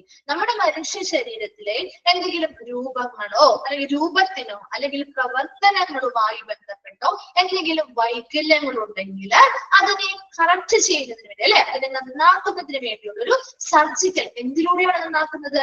സർജറിയിലൂടെ അല്ലെങ്കിൽ ശസ്ത്രക്രിയയിലൂടെ അത് നന്നാക്കുന്ന അല്ലെങ്കിൽ ശരിയാക്കുന്ന ഒരു സർജിക്കൽ സ്പെഷ്യാലിറ്റി ഏരിയയാണ് പ്ലാസ്റ്റിക് സർജറി എന്ന് പറയുന്നത്. And this specialty is further classified into two subspecialty. ഈ plastic surgery സ്പെഷ്യാലിറ്റിയെ രണ്ട് sub speciality ആയിട്ട് തിരിച്ചിട്ടുണ്ട്. അതിൽ ഒന്നാമത്തത് റീകൺസ്ട്രക്റ്റീവ് പ്ലാസ്റ്റിക് സർജറി കറക്റ്റ് രണ്ട് പേരാണ് കേട്ടോ. റീകൺസ്ട്രക്റ്റീവ് പ്ലാസ്റ്റിക് സർജറിയും കോസ്മെറ്റിക് സർജറിയും. അത് രണ്ട് പേരാണ്. ഒന്ന് അണ്ടർലൈൻ ചെയ്തിട്ടുണ്ട്, അല്ലെങ്കിൽ ഒരു ഹൈഫൺ ഉണ്ട് കേട്ടോ അതിന് ശേഷം കേട്ടോ. റീകൺസ്ട്രക്റ്റീവ് പ്ലാസ്റ്റിക് സർജറി എന്ന് പറഞ്ഞാൽ correct structural and functional defects, നമ്മുടെ ശരീരത്തിന്റെ ഘടനയിലോ അല്ലെങ്കിൽ പ്രവർത്തനങ്ങളിലോ എന്തെങ്കിലും ഡിഫക്റ്റുകളോ കാര്യങ്ങളോ ഉണ്ടെങ്കിൽ അത് കറക്റ്റ് ചെയ്യുന്നതിനെയാണ് റീകൺസ്ട്രക്റ്റീവ് പ്ലാസ്റ്റിക് സർജറി എന്ന് പറയുന്നത്. എന്നാൽ കോസ്മെറ്റിക് സർജറി എന്ന് പറയുമ്പോൾ enhances the appearance of the body through medical and surgical പ്രൊസീജിയേഴ്സിലൂടെ നമ്മുടെ ബോഡിയുടെ അപ്പിയറൻസ് എന്ത് ചെയ്യുന്നു, അല്ലെങ്കിൽ രൂപം എന്ത് ചെയ്യുന്നു, വർദ്ധിപ്പിക്കുന്നതിന് വേണ്ടി. ഇപ്പൊ നമ്മൾ കോസ്മെറ്റിക് സർജറിക്ക് ഇപ്പൊ കുറെ അധികം എന്താണ് ഫിലിം സ്റ്റാർസ് ഒക്കെ ചെയ്യാറില്ലേ, അവരുടെ ബോഡി നല്ല രീതിയിൽ ആ ഒരു അപ്പിയറൻസ് മികച്ചതാക്കാൻ വേണ്ടി ഇല്ലേ. അപ്പൊ അത് കോസ്മെറ്റിക് സർജറിയാണ്. മറ്റേ റീകൺസ്ട്രക്റ്റീവ് പ്ലാസ്റ്റിക് സർജറി എന്ന് പറയുമ്പോൾ നമ്മുടെ ബോഡിയുടെ സ്ട്രക്ചറിലോ അല്ലെങ്കിൽ അതിന്റെ ഫംഗ്ഷനുമായി ബന്ധപ്പെട്ട് പ്രവർത്തനവുമായി ബന്ധപ്പെട്ട് എന്തെങ്കിലും ബുദ്ധിമുട്ടുകളോ കാര്യങ്ങളോ ഒക്കെ ഉണ്ടെങ്കിൽ അതിനെ നേരെയാക്കുന്നതാണ് എന്ത്, reconstructive plastic surgery. Cosmetic surgery ഒന്നും നേരെയാക്കാനല്ല, നമ്മുടെ ബോഡി കുറച്ചുകൂടി നല്ല രീതിയിൽ അപ്പിയർ ചെയ്യാൻ വേണ്ടിയിട്ട്, അപ്പിയറൻസ് അല്ലെങ്കിൽ രൂപം കുറച്ചുകൂടി നല്ല രീതിയിൽ വർദ്ധിപ്പിക്കാൻ വേണ്ടി ചെയ്യുന്ന സർജറിയാണ് കോസ്മെറ്റിക് സർജറി എന്ന് പറയുന്നത്. അതല്ലെങ്കിലും നമ്മുടെ ബോഡി നല്ലതായിരിക്കും, പക്ഷെ കുറച്ചുകൂടി ഇപ്പൊ എന്താണ് ഓരോ ഫിലിം സ്റ്റാർസിനെ ഒക്കെ ആദ്യം നമ്മൾ കണ്ടവരെ പോലെ ആയിരിക്കില്ല അല്ലെ. ഇപ്പൊ അവരുടെ ഫേസും കാര്യങ്ങളും ഒക്കെ ഇരിക്കുന്നേ അല്ലെ, ഒരുപാട് വ്യത്യാസങ്ങൾ ഉണ്ടാവാം അല്ലെ. അവരുടെ സ്കിന്നുമായി ബന്ധപ്പെട്ട് അവരുടെ ഫേസുമായി ബന്ധപ്പെട്ടൊക്കെ ഒരുപാട് വ്യത്യാസങ്ങളില്ലേ, ഉണ്ടോ? ശ്രദ്ധിച്ചിട്ടുണ്ടോ? പണ്ട് കാണുന്ന അല്ലെങ്കിൽ അവർ ആ ഫിലിംസിൽ വന്ന സമയം മുതലുള്ളതും ഇപ്പൊ നോക്കിയാലും ഒരുപാട് വ്യത്യാസങ്ങൾ കാണുന്നുണ്ട്. അതൊക്കെ ഈ കോസ്മെറ്റിക് സർജറിയുടെ ഭാഗമായിട്ട് അവർ ഒത്തിരി എക്സ്പെൻസീവ് ആണ്, എന്നാൽ പോലും അവർ അങ്ങനെയുള്ള സർജറി ട്രീറ്റ്മെന്റും കാര്യങ്ങളും ഒക്കെ എടുത്തിട്ടാണ് അതേപോലെ ഇപ്പോഴും നല്ല യങ്ങായിട്ടും ലിപ് ഫില്ലിംഗ് ഒക്കെ ഉണ്ട് കേട്ടോ. ശരിയാണ്, അങ്ങനെയുള്ള ഒരുപാട് മെസ്സേജ് എന്താണ് പ്രൊസീജിയേഴ്സ് കാര്യങ്ങളൊക്കെ ഇതിൽ വരുന്നത്. എക്സ്പെൻസീവ് ആണെങ്കിൽ പോലും അവരുടെ ബോഡി നല്ല രീതിയിൽ അപ്പിയർ ചെയ്യണം എന്ന രീതിക്ക് വേണ്ടിയിട്ട് അവർ ചെയ്യുന്ന കുറെ കാര്യങ്ങളുണ്ട്. അതൊക്കെ കോസ്മെറ്റിക് സർജറിയിൽ വരുന്നതാണ്. റീകൺസ്ട്രക്റ്റീവ് പ്ലാസ്റ്റിക് സർജറി എന്ന് പറയുമ്പോൾ അത് ഒരു വ്യക്തിക്ക് അവരുടെ സ്ട്രക്ചറിൽ എന്തെങ്കിലും ബുദ്ധിമുട്ടുകളുണ്ട്, അല്ലെങ്കിൽ അവരുടെ ബോഡിയുടെ ഘടനയിലോ അല്ലെങ്കിൽ അവരുടെ പ്രവർത്തനവുമായി ബന്ധപ്പെട്ട് ആ ഒരു കാര്യം ചെയ്തേ പറ്റുള്ളൂ. അതിന് വേണ്ടിയിട്ട് അങ്ങനെ ഒരു ഇപ്പം എന്താണ് ബേൺസോ കാര്യങ്ങളൊക്കെ വന്ന് ഒരുപാട് പേർക്ക് പ്ലാസ്റ്റിക് സർജറി ചെയ്യാറുണ്ട് അല്ലെ. അതൊരിക്കലും കോസ്മെറ്റിക് സർജറി അല്ല, കാരണം അവരുടെ കട്ട് ലിപ്സ് ഒക്കെ ശരിയാണ് കേട്ടോ. ഈ ലിപ്സ് ഒക്കെ കട്ടായിട്ടുള്ള ആളുകളെ കണ്ടിട്ടില്ലേ, ലിപ്സ് കട്ട് ചെയ്തിട്ടുള്ള അവരുടെയൊക്കെ ആ ലിപ്സ് ഒക്കെ കൃത്യമായിട്ട് ആ ഒരു പൊസിഷനിലേക്ക് ആക്കാൻ, അങ്ങനെയുള്ള കാര്യങ്ങൾ. അത് അവരുടെ അപ്പിയറൻസ് കൂട്ടാൻ വേണ്ടിയിട്ടല്ല, അവരുടെ ആ നോർമൽ ആയിട്ടുള്ള പ്രവർത്തനങ്ങൾ നടക്കുന്നതിന് വേണ്ടിയിട്ട് നമ്മൾ ചെയ്യുന്നതാണ്. അതാണ് reconstructive plastic surgery. Cosmetic surgery ആകുമ്പോൾ അവിടെ സാധാരണ രീതിയിലുള്ള ശരീരവും കാര്യങ്ങളൊക്കെ അവർക്കുണ്ട്, പക്ഷെ എന്നാൽ പോലും കുറച്ചുകൂടി നല്ല രീതിയിൽ അപ്പിയർ ചെയ്യാൻ വേണ്ടിയിട്ട് നടത്തുന്ന മെഡിക്കൽ ആൻഡ് സർജിക്കൽ പ്രൊസീജിയേഴ്സ് ആണ് കേട്ടോ. ഇപ്പൊ പ്ലാസ്റ്റിക് സർജറി എന്ന് പറഞ്ഞാൽ എന്താണ്, നമ്മുടെ ആ ഒരു രൂപവുമായി ബന്ധപ്പെട്ട ഒരു ഹ്യൂമൻ ബോഡിയുടെ രൂപവുമായി ബന്ധപ്പെട്ടാവാം, അല്ലെങ്കിൽ അവരുടെ പ്രവർത്തനവുമായി ബന്ധപ്പെട്ടോ എന്തെങ്കിലും സർജറി ശസ്ത്രക്രിയയിലൂടെ അത് നന്നാക്കുന്ന അല്ലെങ്കിൽ അത് റിപ്പയർ ചെയ്യുന്ന ഒരു പ്രധാനപ്പെട്ട മേഖലയാണ് പ്ലാസ്റ്റിക് സർജറി ഏരിയ എന്ന് പറയുന്നത്. അതിന്റെ രണ്ട് സബ് സ്പെഷ്യാലിറ്റീസ് ആണ് റീകൺസ്ട്രക്റ്റീവ് പ്ലാസ്റ്റിക് സർജറിയും കോസ്മെറ്റിക് സർജറീസും. വേഗം വായിച്ചു plastic surgery.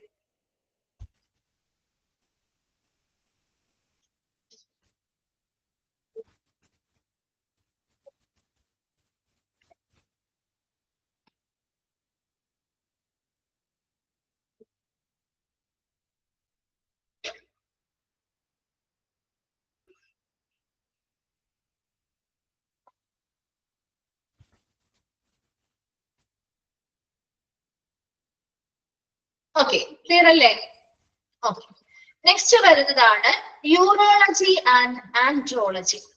The branch of medicine that focus on surgical and medical diseases of the male and female urinary tract system and male reproductive organs. Urology and ആൻഡ്രോളജിയില് പ്രധാനമായിട്ടും രണ്ട് വിഭാഗമായിട്ട് അല്ലെങ്കിൽ ഒരുമിച്ച് നമുക്ക് പറയാം. യൂറോളജി എന്ന് പറയുമ്പോൾ മെയിലിന്റെ ആയിക്കോട്ടെ ഫീമെയിലിന്റെ ആയിക്കോട്ടെ അവരുടെ യൂറിനറി ട്രാക്ട് സിസ്റ്റവുമായി ബന്ധപ്പെട്ടുള്ള എല്ലാ ഡിസീസുകളും അല്ലെ, എല്ലാ രോഗങ്ങളും കൈകാര്യം ചെയ്യുന്നുണ്ട് ഉണ്ടല്ലോ. യൂറോളജി ഡിപ്പാർട്ട്മെന്റ് ഒക്കെ കണ്ടിട്ടില്ലേ, യൂറോളജിസ്റ്റുകളെ കണ്ടിട്ടില്ലേ ഹോസ്പിറ്റലിൽ ചെല്ലുമ്പോ? നമ്മുടെ യൂറിനറി ട്രാക്ട് സിസ്റ്റവുമായി ബന്ധപ്പെട്ട് എന്ത് പ്രശ്നം ഉണ്ടെങ്കിലും അവരെയാണ് നമ്മൾ കാണാറ് അല്ലെ, അല്ലെങ്കിൽ അവരിലേക്കാണ് റെഫർ ചെയ്ത് വിടാറ്. അതുപോലെ ആൻഡ്രോളജി എന്ന് പറയുമ്പോൾ എന്താ, മെയിൽ റിപ്രൊഡക്റ്റീവ് ഓർഗൻസുമായി ബന്ധപ്പെട്ട കാര്യങ്ങളാണ് കേട്ടോ. മെയിൽ റിപ്രൊഡക്റ്റീവ് നമ്മൾ ഗൈനക്കോളജി പഠിച്ചപ്പോൾ ഫീമെയിൽ റിപ്രൊഡക്റ്റീവ് സിസ്റ്റവുമായി ബന്ധപ്പെട്ട് പഠിച്ചിരുന്നു അല്ലെ. അതുപോലെ തന്നെ മെയിൽ റിപ്രൊഡക്റ്റീവ് സിസ്റ്റവുമായി ബന്ധപ്പെട്ട പ്രശ്നങ്ങളെ കൈകാര്യം ചെയ്യുന്ന ഒരു ഡിപ്പാർട്ട്മെന്റ് ആണ് ആൻഡ്രോളജി എന്ന് പറയുന്നത്. രണ്ടും കൂടി ഒരുമിച്ച് തന്നിരിക്കുന്നു മാത്രം കേട്ടോ. അപ്പൊ ഇവിടെ യൂറോളജി എന്ന് പറയുമ്പോൾ അവിടെ മെയിലും ഫീമെയിലും ഒന്നുമില്ല, രണ്ട് വിഭാഗക്കാരുടെയും മെയിലിന്റെയും ഫീമെയിൽസിന്റെയും യൂറിനറി ട്രാക്ട് സിസ്റ്റവുമായി ബന്ധപ്പെട്ട എല്ലാ തരത്തിലുള്ള മെഡിക്കൽ ഡിസീസുകളുടെയും അതുപോലെ സർജറി പരമായിട്ടുള്ള കാര്യങ്ങളൊക്കെ കൈകാര്യം ചെയ്യുന്ന ഒരു ഡിപ്പാർട്ട്മെന്റ് ആണ് ആൻഡ്രോളജി എന്ന് പറയുന്നു. മെയിൽ റിപ്രൊഡക്റ്റീവ് ഓർഗൻസിന്റെ അല്ലെ എന്താണ് പുരുഷന്മാരുടെ പ്രത്യുൽപാദന വ്യവസ്ഥയുമായി ബന്ധപ്പെട്ടുള്ള പ്രശ്നങ്ങൾ കൈകാര്യം ചെയ്യുന്ന ഒരു ഡിപ്പാർട്ട്മെന്റ് ആണ് andrology. Then organs under the urology include the kidney അല്ലെ. നമ്മുടെ യൂറിനറി ട്രാക്ട് സിസ്റ്റവുമായി ബന്ധപ്പെട്ട എല്ലാ ഓർഗൻസും വരും അല്ലെ. നമ്മുടെ കിഡ്നി വരും അല്ലെ. നമ്മുടെ യൂറിൻ പാസേജുമായി ബന്ധപ്പെട്ടുള്ള പ്രധാനപ്പെട്ട ഓർഗൻ അല്ലെ കിഡ്നി അല്ലെ, വൃക്കകള്. അതുപോലെ അഡ്രിനൽ ഗ്ലാൻസ്, അഡ്രിനൽ ഗ്രന്ഥികള്, യൂറീറ്റേഴ്സ്, യൂറിനറി ബ്ലാഡർ അല്ലെ, മൂത്രസഞ്ചികള്, മൂത്രനാളി, urethra and male reproductive organs. എന്താണ്, ഇപ്പൊ മെയിൽ ആയിക്കോട്ടെ ഫീമെയിൽ റിപ്രൊഡക്റ്റീവ് ഓർഗൻസും ഉണ്ട്, എല്ലാം ഉൾപ്പെടുന്നതാണ് നമ്മുടെ ഒരു യൂറിനറി ട്രാക്ട് സിസ്റ്റം. അപ്പൊ മെയിൽസിലാവുമ്പോൾ അവരുടെ റിപ്രൊഡക്റ്റീവ് ഓർഗനും കൂടി ഇതിൽ ഉൾപ്പെടും, ഫീമെയിൽസിലാവുമ്പോൾ അവരുടെ റിപ്രൊഡക്റ്റീവ് ഓർഗൻ ആയിരിക്കും ഇതിൽ ഉൾപ്പെടുക. അടുത്തത് എന്താ പറയുന്നത്, urology combines the management of medical conditions such as urinary tract infection and with the management of surgical condition as A bladder or prostate cancer, kidney stones, congenital abnormalities or traumatic injury. ഇപ്പൊ ഒരു urology ഡിപ്പാർട്ട്മെന്റില് medical conditions ആയിട്ടുള്ള urinary tract infection, UTI എന്നൊക്കെ നമ്മൾ small ആയിട്ടല്ലേ short വേർഡിൽ പറയാറുണ്ട് അല്ലെ. Urinary tract infections അല്ലെ, അതുമായി ബന്ധപ്പെട്ട ഇൻഫെക്ഷൻസ് കാര്യങ്ങളൊക്കെ ഇവര് മെഡിക്കൽ കണ്ടീഷനുമായി ബന്ധപ്പെട്ട കാര്യങ്ങളൊക്കെ കൈകാര്യം ചെയ്യുന്നുണ്ട്.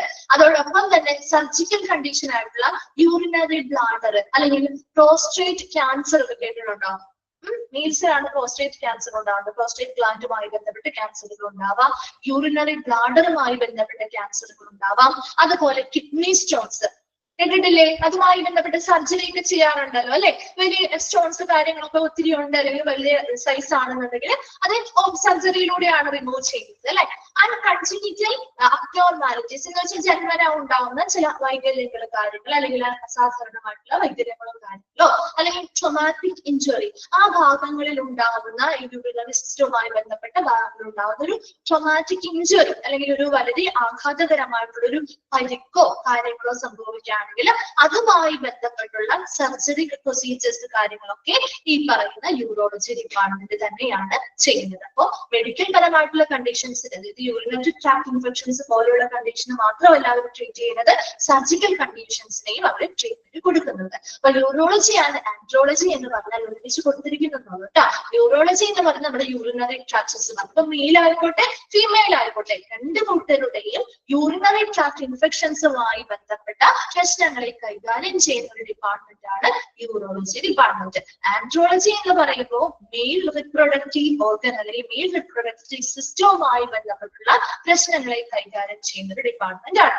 ഇതില് യൂറോളജിയുമായി ബന്ധപ്പെട്ട പ്രധാനപ്പെട്ട ഓർഗൻസ് ഏതൊക്കെയാണ്? കിഡ്നി വരുന്നുണ്ട്, അഡ്രിനൽ ഗ്ലാൻഡ് വരുന്നുണ്ട്, യൂറിറ്റർ, യൂറിനറി ബ്ലാഡർ, യുരീത്ര നമ്മുടെ മൂത്രനാളി, അതുപോലെ മെയിൽ റിപ്രൊഡക്റ്റീവ് ഓർഗൻസ് എന്ന് പറഞ്ഞാൽ അല്ലെങ്കിൽ ഫീമെയിൽ റിപ്രൊഡക്റ്റീവ് ഓർഗൻസ്, മെയിലിന്റെ ആണെങ്കിൽ ഫീമെയിലിന്റെ ആണ്, അവരുടെ റിപ്രൊഡക്റ്റീവ് ഓർഗനും കൂടി ആ ഒരു യൂറിനറി സിസ്റ്റത്തിൽ ഉൾപ്പെടുന്നതാണ്. അതുപോലെ ആൻഡ്രോളജിയിലാണെങ്കിൽ അവിടെ അവരുടെ മെയിൽ റിപ്രൊഡക്റ്റീവ് ഓർഗൻസ് മാത്രമായിരിക്കും കൺസിഡർ ചെയ്യുക. അതുമായി ബന്ധപ്പെട്ട എന്തൊരു പ്രശ്നവും അവര് ആ ഒരു ഡിപ്പാർട്ട്മെന്റ് കൈകാര്യം ചെയ്യും. അതുപോലെ യൂറോളജി ഡിപ്പാർട്ട്മെന്റില് combines management of medical condition, ഇപ്പൊ യൂറിനറി ട്രാക്ട് ഇൻഫെക്ഷൻസ് പോലെയുള്ള പ്രധാനപ്പെട്ട മെഡിക്കൽ കണ്ടീഷൻസിനുള്ള ട്രീറ്റ്മെന്റുകൾ നൽകുന്നുണ്ട്. അതോടൊപ്പം തന്നെ സർജിക്കൽ കണ്ടീഷൻസ് ആയിട്ടുള്ള യൂറിനറി ബ്ലാഡറുമായി ബന്ധപ്പെട്ട ക്യാൻസർ ആവാം, പ്രോസ്റ്റേറ്റ് ഗ്ലാൻഡുമായി ബന്ധപ്പെട്ട ക്യാൻസർ ആവാം, കിഡ്നി സ്റ്റോണുകളാവാം, കൺജനിറ്റൽ അബ്നോർമാലിറ്റീസ് അല്ലെങ്കിൽ ജന്മനായുള്ള വൈകല്യങ്ങളുമായി ബന്ധപ്പെട്ട സർജറികളാവാം, അല്ലെങ്കിൽ ട്രോമാറ്റിക് ഇഞ്ചുറി വലിയ രീതിയിലുള്ള ഒരു ആഘാതത്തിൽ നിന്നുണ്ടായ പരിക്കുകളുമായി ബന്ധപ്പെട്ട സർജറികളാവാം. ഇതെല്ലാം ആ ഒരു യൂറോളജി ഡിപ്പാർട്ട്മെന്റിൽ നടക്കുന്നുണ്ട്. വേഗം ഒന്ന് വായിച്ചു നോക്കി യൂറോളജി ആൻഡ് ആൻഡ്രോളജി കേട്ടോ.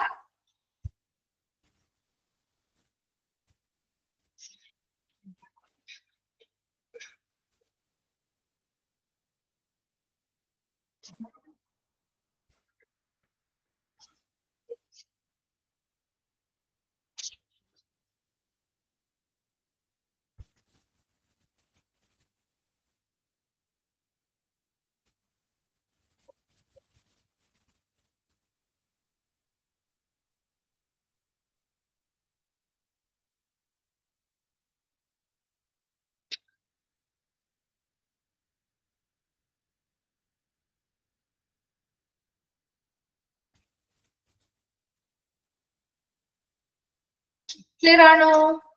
ഓക്കെ. ഇപ്പൊ നമ്മുടെ പ്രധാനപ്പെട്ട മെഡിക്കൽ ഡിപ്പാർട്ട്മെന്റ്സ് കഴിഞ്ഞു.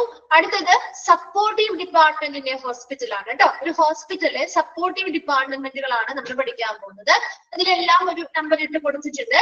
ക്ലിനിക്കൽ ലബോറട്ടറികള്, റേഡിയോ ഡയഗ്നോസ്റ്റിക് സർവീസുകള്, central sterile supply department, hospital pharmacy, medical records, house keeping, dietary service department, IT and communication, medical social service, physiotherapy, then medical maintenance and engineering, purchase department, that is materials management.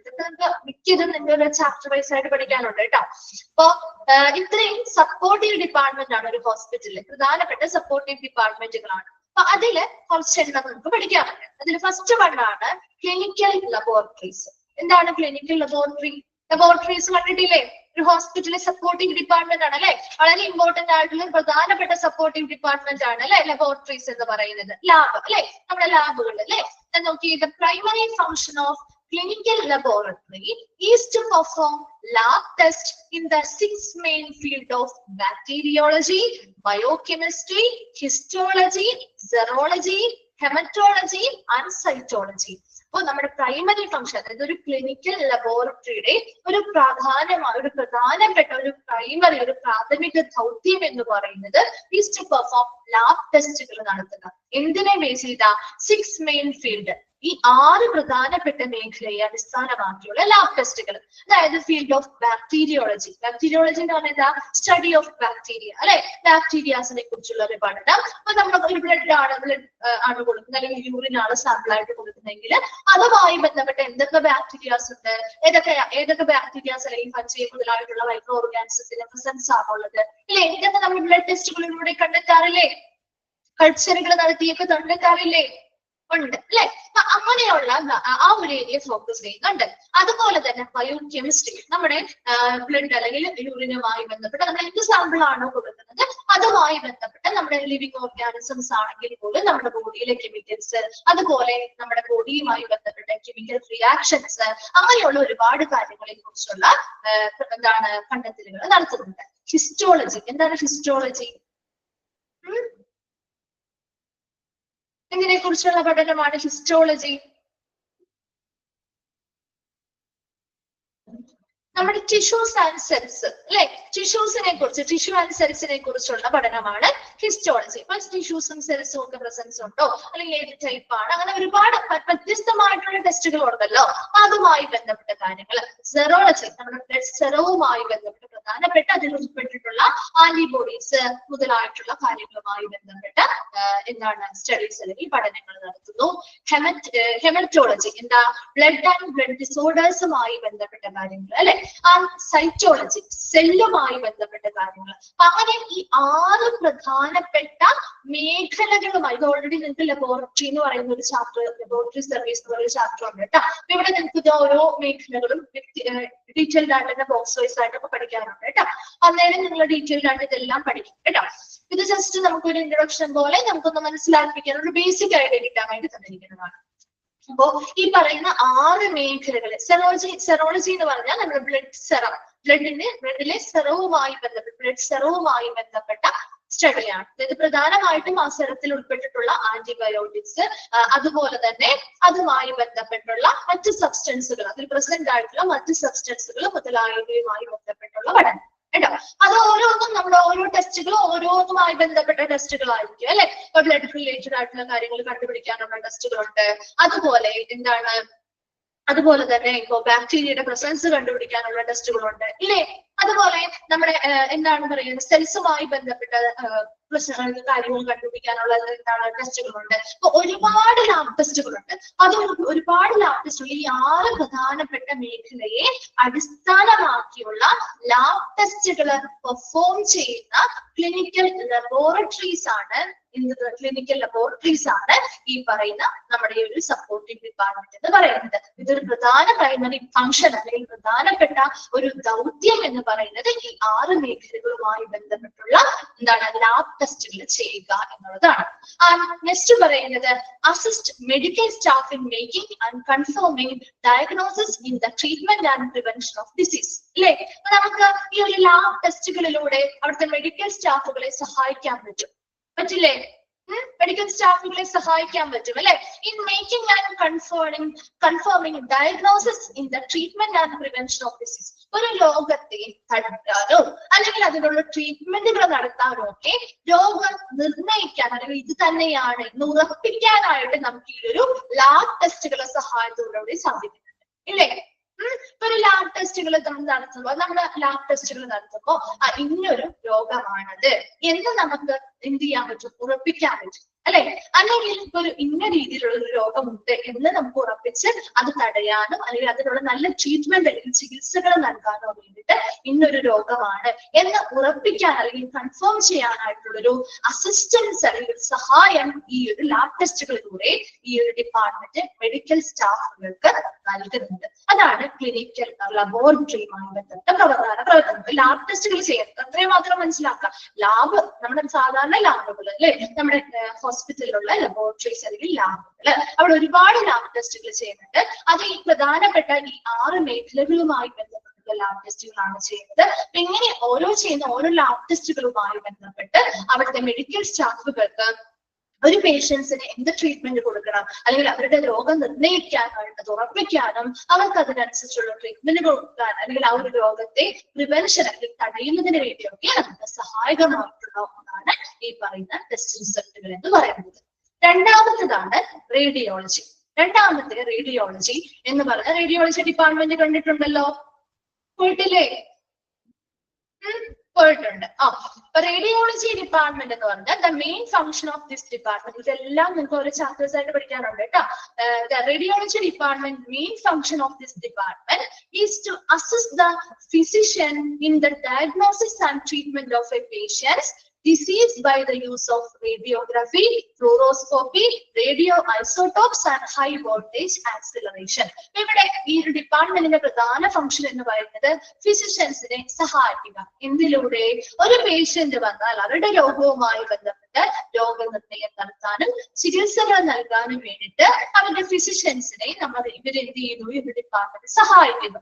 അതിനു വേണ്ടിയിട്ട് അവര് radiography അല്ലെ, പലതരത്തിലുള്ള imaging, ഇപ്പൊ x-ray, ഗാമാറൈ പോലെയുള്ള radiations ഉപയോഗിച്ചുകൊണ്ട് നമ്മുടെ internal ആയിട്ടുള്ള സ്ട്രക്ചേഴ്സിന്റെ ഇമേജുകൾ എടുക്കുന്നു അല്ലെ. അതുപോലെ ഫ്ലൂറോസ്കോപ്പി എന്ന് പറഞ്ഞാലും ഇതേപോലെ തന്നെയുള്ള ഒരു എക്സ്റേ ഇമേജിംഗ് ടെക്നോളജിയാണ്. പക്ഷെ ഇവിടെ റിയൽ ടൈം ആയിട്ടുള്ള ഇമേജുകൾ, മൂവിംഗ് ആയിട്ടുള്ള റിയൽ ടൈം ഇമേജുകൾ നമുക്ക് എടുക്കാൻ പറ്റും. അതുപോലെ തന്നെ റേഡിയോ ഐസോടോപ്പ് എന്ന് പറഞ്ഞാൽ അൺസ്റ്റേബിൾ ആയിട്ടുള്ള ഫോം ഓഫ് എലമെന്റ്സ് ആണ്. ഇവർക്ക് ഈ പറയുന്ന റേഡിയോ ഐസോടോപ്പിന് എന്താണ്? റേഡിയേഷൻസ് എമിറ്റ് ചെയ്യാനായിട്ടുള്ള കഴിവുണ്ട്. അത് ഉപയോഗിച്ചുകൊണ്ട് നമ്മൾ ഇതുപോലെയുള്ള ആന്തരിക അവയവങ്ങളുടെയൊക്കെ ചിത്രങ്ങൾ എടുക്കാനായിട്ട് നമുക്ക് സഹായിക്കുന്നുണ്ട്. ഹൈ വോൾട്ടേജ് ആക്സിലറേഷൻ എന്ന് പറഞ്ഞാൽ ഉയർന്ന വോൾട്ടേജിലുള്ള പവർ കൊടുക്കുകയും അതിനനുസരിച്ച് നമ്മുടെ വിഷ്വൽ റെപ്രസെന്റേഷൻസ് കൊണ്ടുവരികയും ചെയ്യുന്നു. ഇതെല്ലാം അതുമായി ബന്ധപ്പെട്ട് ഉപയോഗിക്കുന്ന കുറെ അധികം ടെക്നിക്കുകളാണ് കേട്ടോ. ഇങ്ങനെയുള്ള ഒരുപാട് പ്രൊസീജിയേഴ്സ് ഉപയോഗിച്ചുകൊണ്ട് നമ്മൾ എന്ത് ചെയ്യുന്നു? നമ്മുടെ ബോഡിയുടെ ഉള്ളിലുള്ള, മനുഷ്യ ശരീരത്തിനുള്ളിലുള്ള ആന്തരിക അവയവങ്ങളുടെ ആവാം, സ്ട്രക്ചേഴ്സ്, ഘടനയുടെ ആവാം, എല്ലാത്തിന്റെയും ചിത്രങ്ങൾ എടുക്കാനായിട്ട് സഹായിക്കുന്ന ഇമേജിംഗ് ടെക്നോളജിയാണ് നമ്മുടെ റേഡിയോളജി ഡിപ്പാർട്ട്മെന്റിൽ പ്രധാനമായിട്ടും യൂസ് ചെയ്യുന്നത്. ദ വേരിയസ് ഡയഗ്നോസ്റ്റിക് എക്യുപ്മെന്റ്സ്, നമ്മൾ ഉപയോഗിക്കുന്ന രോഗനിർണയവുമായി ബന്ധപ്പെട്ട് ഉപയോഗിക്കുന്ന പ്രധാനപ്പെട്ട എക്യുപ്മെന്റുകളാണ് എക്സ്റേ മെഷീൻ. കണ്ടിട്ടുണ്ടല്ലോ, ചെയ്തിട്ടുണ്ടാവുമല്ലോ നമുക്ക് എന്തെങ്കിലും കാര്യങ്ങൾക്ക് വേണ്ടി. X ray machines, CT scan machine, MRI അല്ലെ, magnetic resonance imaging, MRI machines, echocardiogram. എന്താണ് എക്കോകാർഡിയോഗ്രാം? എക്കോകാർഡിയോഗ്രാം ECG എടുക്കാറില്ലേ, അത് തന്നെ കേട്ടോ. ദെൻ അൾട്രാസൗണ്ട് അല്ലെ, കളർ ഡോപ്ലർ ഒക്കെ ചെയ്യാറുണ്ട്, അൾട്രാസൗണ്ട് ചെയ്യാറുണ്ട് അല്ലെ. അൾട്രാസൗണ്ട് സ്കാനിങ് ഒക്കെ ചെയ്യാറുണ്ടല്ലോ. അതൊക്കെ എന്താണ്? ഇതൊക്കെ പ്രധാനപ്പെട്ട ഡയഗ്നോസ്റ്റിക് എക്യുപ്മെന്റ്സ് ആണ്. എന്തിൽ യൂസ് ചെയ്യുന്നത്? റേഡിയോളജി ഡിപ്പാർട്ട്മെന്റിൽ യൂസ് ചെയ്യുന്ന എക്യുപ്മെന്റുകളാണ്. അപ്പൊ റേഡിയോളജി ഡിപ്പാർട്ട്മെന്റും ഇതുപോലെ തന്നെ ഹോസ്പിറ്റലിലെ ഫിസിഷ്യൻസിനെ എന്തിനു സഹായിക്കുന്നു?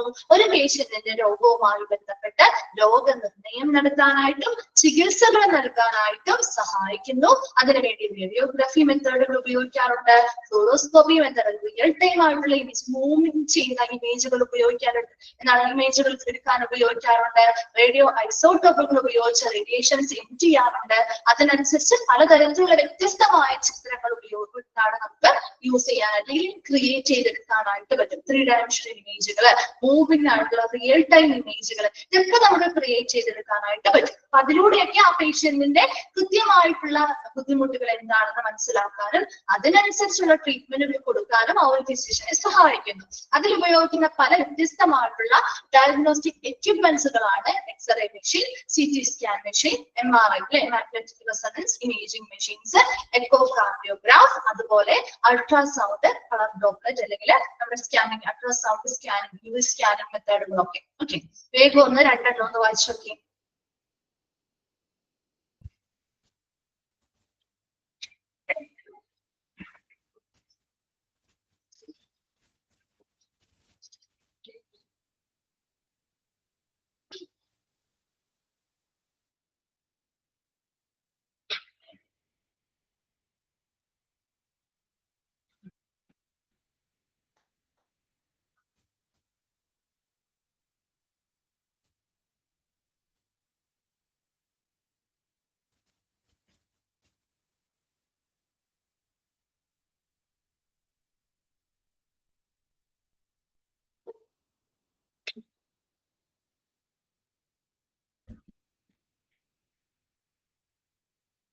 Clear ആണോ?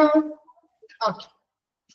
Then third one ആണ് സെൻട്രൽ സ്റ്റെറൈൽ സപ്ലൈ ഡിപ്പാർട്ട്മെന്റ് കേട്ടോ, CSSD കേട്ടോ. ചോദിക്കാറുള്ളതാണ്. ഇതിന്റെ എക്സ്പാൻഡ് ഫോം നോട്ട് ചെയ്ത് വെക്കണം കേട്ടോ. ഫ്ലൂറോസ്കോപ്പി എന്ന് പറഞ്ഞാൽ ഇതൊരു മെഡിക്കൽ ഇമേജിംഗ് ടെക്നിക് ആണ് കേട്ടോ, ഒരു മെഡിക്കൽ ഇമേജിംഗ് ടെക്നിക് ആണ്. ഇവിടെ നമ്മളൊരു റിയൽ ടൈം ആയിട്ട്, അതായത് യഥാർത്ഥ സമയത്ത് റിയൽ ടൈം ആയിട്ടുള്ള ഒരു യാഥാർത്ഥ്യത്തിലുള്ള ഒരു ഇമേജുകൾ നമുക്ക് അറ്റ് ടൈം തന്നെ കിട്ടാണ്. അതവിടെ ഒരു മൂവിംഗ് ആയിട്ടുള്ള നമ്മുടെ ബോഡിയുടെ ഇന്റേണൽ സ്ട്രക്ചേഴ്സിനെ കുറിച്ചുള്ളതാണ്. ഒരു മൂവിംഗ് ആയിട്ടുള്ള ഒരു റിയൽ ടൈം ഇമേജ് നമുക്ക് ഫ്ലൂറോസ്കോപ്പിയിലൂടെ കിട്ടും.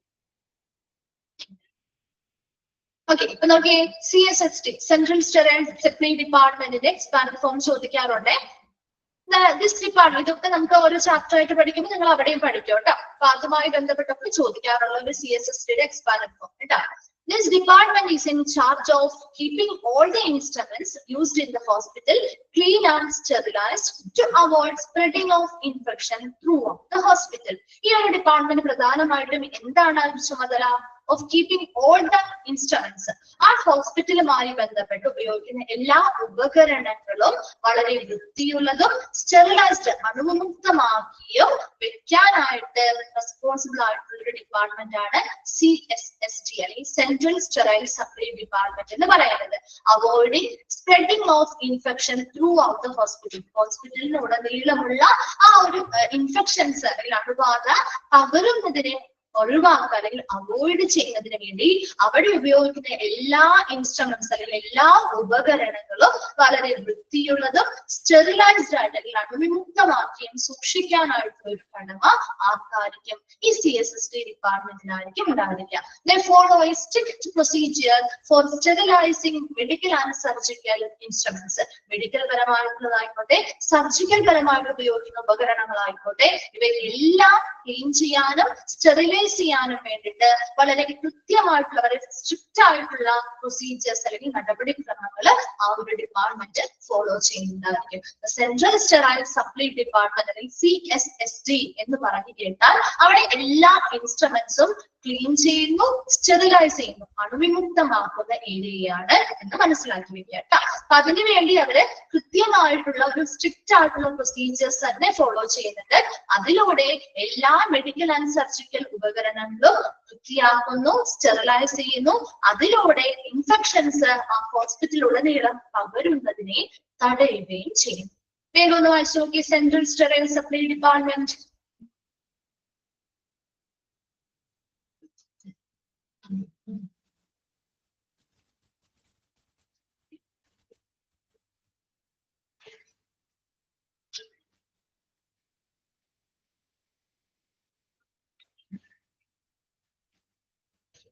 ക്ലിയർ ആണോ?